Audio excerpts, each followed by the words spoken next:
gambaran dari Allah loh, bahwa Allah mencintai kepada orang-orang yang berjuang di jalan Allah dengan barisan-barisan, seperti satu bangunan yang tersusun kokoh tuh begitu. Maka dari bangunan tersebut ada yang menjadi besi, ada yang menjadi pasir begitu, ada yang menjadi air, banyaklah coraknya. Maka ada yang tersembunyi, ada yang nampak. Itu kalau sudah diatur sama tukang begitu. Nah, kalau belum diatur sama tukang, walaupun besi 1 truk begitu kan, pasir 10 truk, itu akan menjadi sempit begitu kan lokasi tersebut, karena terhalang dengan benda-benda tersebut begitu. Nah, itu nggak benar dalam membangun suatu bangunan gitu kan. Nah, maka kalau ada tukangnya, kepala tukang, ini kita butuh semen. Butuh semen itu ibaratnya 500 sak. Tapi kalau dibeli 500 sak, ini tempat akan sempit, maka dibeli 5 sak dulu gitu kan. Itu cara mengatur tersusunnya suatu bangunan. Ah, ini tertib. Ini tahapan-tahapan yang harus dilalui. Nah, sekarang di mana kita memulai berjuang di jalan Allah untuk menegakkan syariat Allah, yaitu harus ngangkat seorang pemimpin dulu begitu kan. Dari pemimpin baru nanti akan lahir gitu. Loh, bagaimana kalau tidak ada pemimpin? Ya itu tadi, kata tukang yang ini atap dulu, kata tukang yang ini dinding dulu, kata tukang yang ini pondasi dulu. Jadi ributlah dia di situ saja, akhirnya tidak terwujud, maka ribut begitu.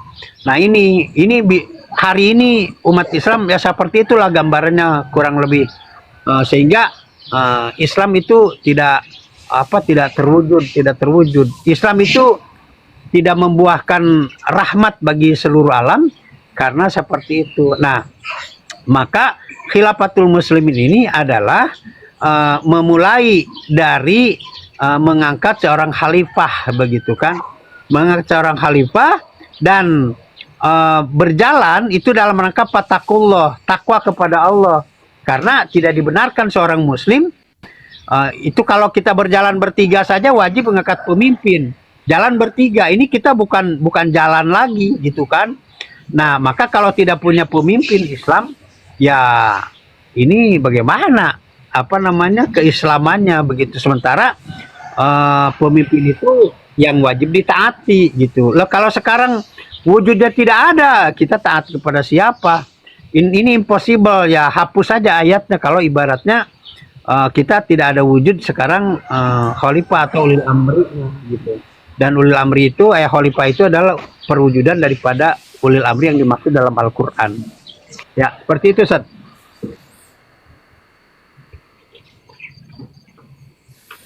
Ya, baik, syukran jazakallah.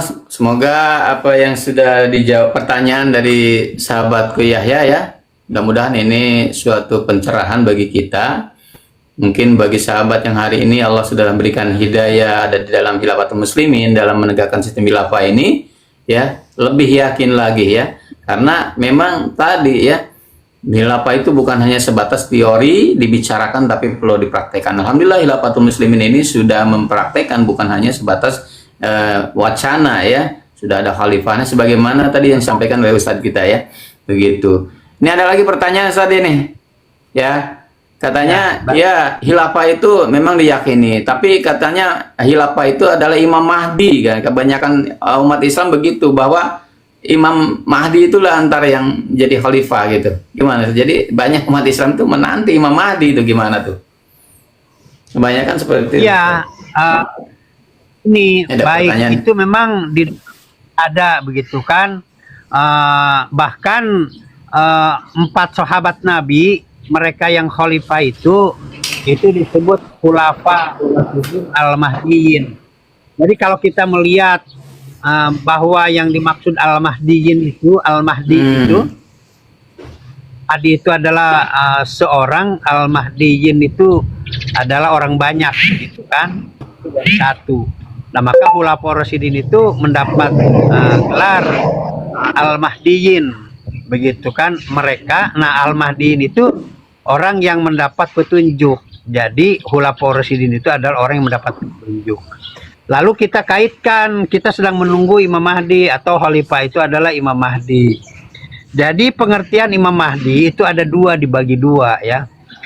Ada orang yang menafsirkan bahwa Imam Mahdi itu namanya Al-Mahdi.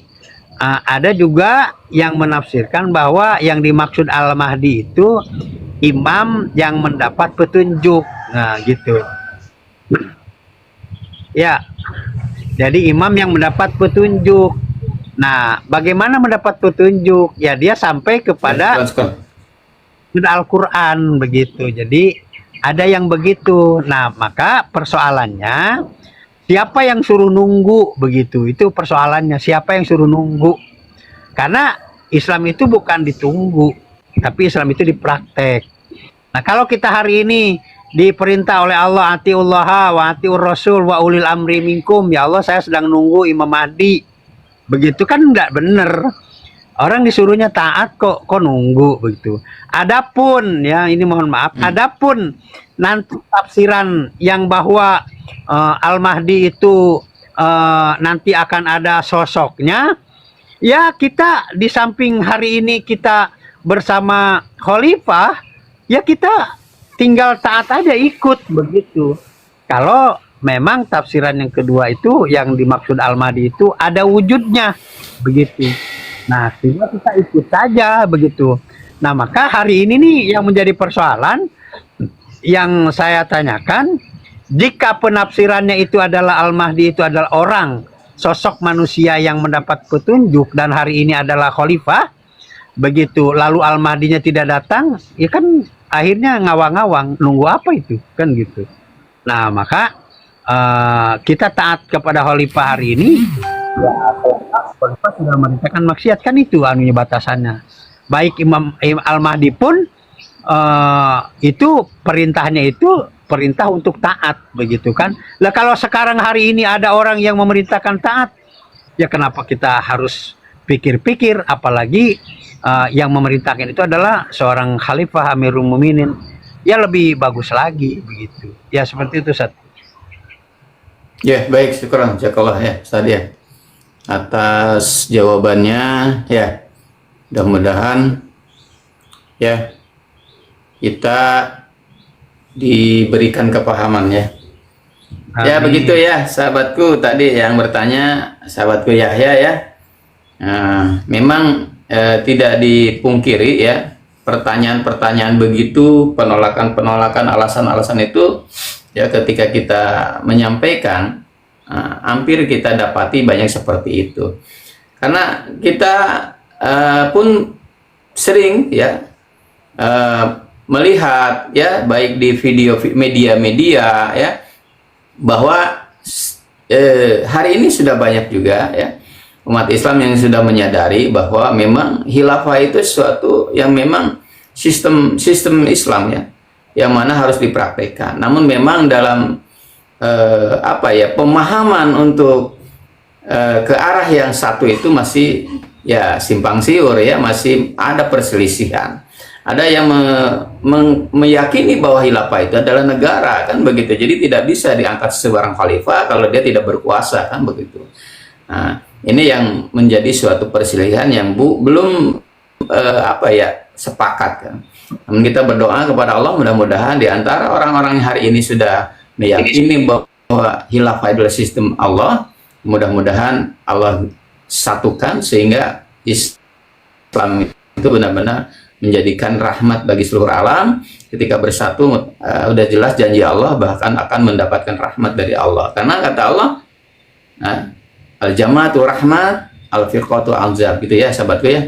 Jadi kalau kita berjamaah itu akan mendapatkan rahmat dari Allah. Kalau hari ini pojok sana, pojok sini ya mengaungkan untuk menegakkan syariat Islam tapi tidak bersatu, ini yang menjadikan suatu tertahannya rahmat dari Allah Subhanahu wa taala ya, gitu. Ya. Jadi mudah-mudahan apa yang disampaikan oleh Ustadz kita ya tadi, kita membuka wawasan kita ya. Nah, yang pertama mungkin ketika kita belum memahami, menyadari ya tentang bagaimana aplikasi daripada syahadat ini, diantaranya tentang penegakan sistem khilafah itu pun bagian daripada aplikasi pada syahadat gitu ya sahabatku ya. Karena syahadat itu di dalamnya ada syariat-syariat Allah yang perlu kita laksanakan, baik yang langsung perintah dari Allah Subhanahu wa taala maupun dari hadis-hadis Rasulullah dalam rangka mengaplikasikan wahyu Allah, kan begitu. Nah, gitu ya sahabatku ya.